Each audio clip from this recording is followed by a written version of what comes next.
Hello everyone and welcome back to my channel Edmond Mindaros, and for today's quick tutorial and I'm going to show you guys on how to resolve if you're having corrupted UI flow with icons on your Windows computer. And without further ado, let's go ahead. So all you have to do is to open up on a search menu, and then next step ay kailangan mo na type dito yung services, and then click mo lang dito yung open. So dito sa services local, ang next step ay kailangan lang natin dito hanapin yung Windows Pan Cache. Alright? So select lang natin dito. Okay, so dito sa Windows Pan Cache service, and then kailangan mo lang mag-double click, and then lalabas ng kanyang properties. So dito lang sa general, and then dito lang sa startup type. So click mo lang tong arrow na to, and then select mo lang dito yung automatic. And then next step ay click mo lang tong stop, and then wait natin. And then dito sa services status, and then i-click mo ulit tong start. So click mo lang yan, and then wait natin. So after yan, and then click mo lang tong okay. Right? So ang next solution na pwede natin gawin, so close lang natin dito sa services.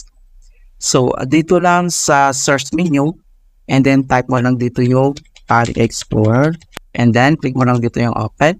So dito sa left side menu, and then ang next step ay kailangan lang natin ditong i-select yung this PC. So i-click mo lang yan. And then dito lang sa ating drives, so select mo lang tong ating C drive. So dito kailangan mo lang mag-double click. And then next step ay select mo lang dito yung Windows. So dito kailangan po ulit mag-double click. So dito sa Windows, ang next step ay kailangan lang natin i-select dito yung service profile. Okay, so scroll down lang tayo.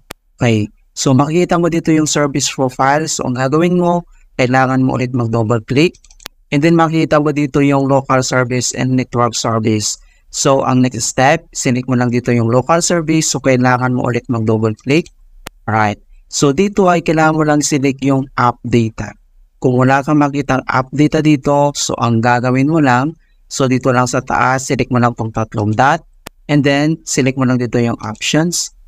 So lalabas tong kanyang folder options. So ang next step, select mo lang dito sa taas yung view, and then kailangan mo lang i-select dito yung show hidden files folder. So i-select mo lang dito kung naka-doon show siya, and then select mo lang dito yung show hidden files, and then click mo lang tong okay, and then makikita mo kaagad dito yung app data mag-appear dito. So ang next step, select mo lang tong app data, and then kailangan mo lang mag-double click. And then next step ay kailangan mo lang select dito yung local, yung pinakauna lang ito siya. So kailangan mo lang mag-double click. Alright. So ang next step dito ay select mo lang dito yung Pan Cache, ito siya. So dito sa Pan Cache, so kailangan mo lang mag-double click ulit. Alright. So ang next step, ang gagawin natin dito ay kailangan mo lang i-delete lahat ito. Okay, so ang gagawin mo yun dyan, mag-control mo lang siya. And then click mo lang tong delete. Ito siya. Right? So, after dito, so close lang natin. So, dito lang sa search menu, and then type mo lang dito yung CMD.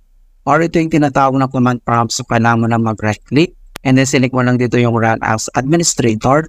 So, if you receive user from control, and then click mo lang tong yes.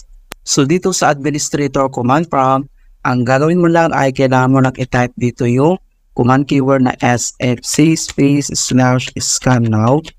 So all small letter lahat, and then yung /scan now ay one word yan, and then press mo lang yung enter. And then makikita mo kaagad dito yung beginning system scan. This process will take some time. Beginning verification phase of system scan. So kailangan lang natin hintay na ma-complete ang verifications into 100%.